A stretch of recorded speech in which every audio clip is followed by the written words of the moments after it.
एक समय की बात है, एक गांव में कहीं से एक बहुत बड़े विद्वान आए। विद्वान से मिलने गांव के सभी लोग एवं सभी धर्मों के गुरु आए। उनके समक्ष सभी धर्म गुरुओं ने अपने अपने धर्म के अनुसार ईश्वर के स्वरूप का बखान किया और बतलाया कि ईश्वर वैसा ही होता है जैसा उनके धर्म में कहा गया है, बाकी के धर्म गलत बतला रहे हैं। तभी अतिथि विद्वान ने सभी को एक साथ बुलाया और उनसे कहा कि मैं आपको एक कहानी सुनाता, उस कहानी को सुनकर आप समझ जाएंगे कि ईश्वर कैसा दिखाई देता है। उनके द्वारा सुनाई गई इस प्रकार है। एक गांव में बहुत सारे अंधे व्यक्ति रहते थे। उन्होंने कभी भी हाथी को नहीं देखा था। एक बार एक महावत गांव में अपने साथ एक हाथी लेकर आया। अब गांव में चारों तरफ हाथी के आने की चर्चा थी।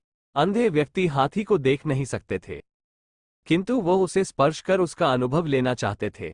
सबसे पहले सबसे बुजुर्ग अंधे व्यक्ति ने हाथी की पीठ में हाथ लगाया और उसे हाथी दीवार की तरह महसूस हुआ।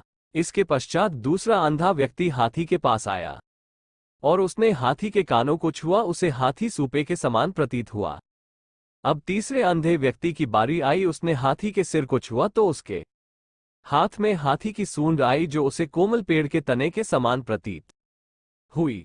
जब चौथे व्यक्ति ने हाथी को छुआ तो उसके हाथ में हाथी के पैर आए जो उसे खंभे के समान महसूस हुए। पांचवें व्यक्ति के हाथ में हाथी की पूंछ आई जो उसे किसी मोटी रस्सी के समान प्रतीत हुई। हाथी को छूने के बाद सभी अंधे व्यक्ति अपनी जगह वापस आ गए और एक दूसरे से अपना अनुभव साझा करने लगे। पहला व्यक्ति बोला, भाई हाथी तो दीवार की तरह होता है। उसकी बात सुनकर दूसरा व्यक्ति कहता है, नहीं नहीं, हाथी तो सूपे की तरह होता है।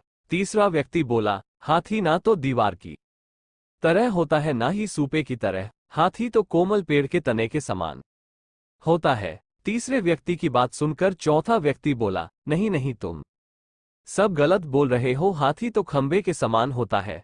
अंत में पांचवा व्यक्ति कहता है, आप लोगों को कुछ भी नहीं मालूम, हाथी तो एक मोटी रस्सी के जैसा होता है। इस तरह उन पांचों व्यक्तियों में आपस में बहस होने लगते हैं। सभी को लगता है कि वे ही सही है, बाकी सब गलत है। उन सब की बहस ने आपसी झगड़े का रूप ले लिया। तभी वहां से एक विद्वान व्यक्ति गुजर रहा था। उसने सभी अंधों से उनके झगड़े का कारण पूछा। सभी अंधों ने अपने अपने कारण बताए। तब बुद्धिमान व्यक्ति बोला, आप सभी अपनी अपनी जगह सही है, क्योंकि आपने हाथी को जितना स्पर्श करके महसूस किया, आप केवल उतना ही जानते हैं। हाथी तो इससे कई गुना बड़ा है। जिसने जो स्पर्श किया अपने अनुभव से, वो वही बतला रहा है और वो सत्य भी है। ठीक है, इसी तरह ईश्वर भी होता है। वो इतना विशाल होता है कि उसे समझ पाना किसी भी इंसान अथवा धर्म के बस की बात नहीं है। सभी धर्म ईश्वर के बारे में जो बतलाते हैं वो अपनी अपनी जगह सही है, किंतु पूर्ण नहीं है। ईश्वर को जिसने जितना समझा है वो उसके बारे में सिर्फ उतनी ही बातें बतला पाता है और सोचता है कि मैं अथवा मेरा धर्म ही सही है, बाकी सभी गलत है, जबकि वास्तव में सभी धर्म अपने स्थान पर रही है।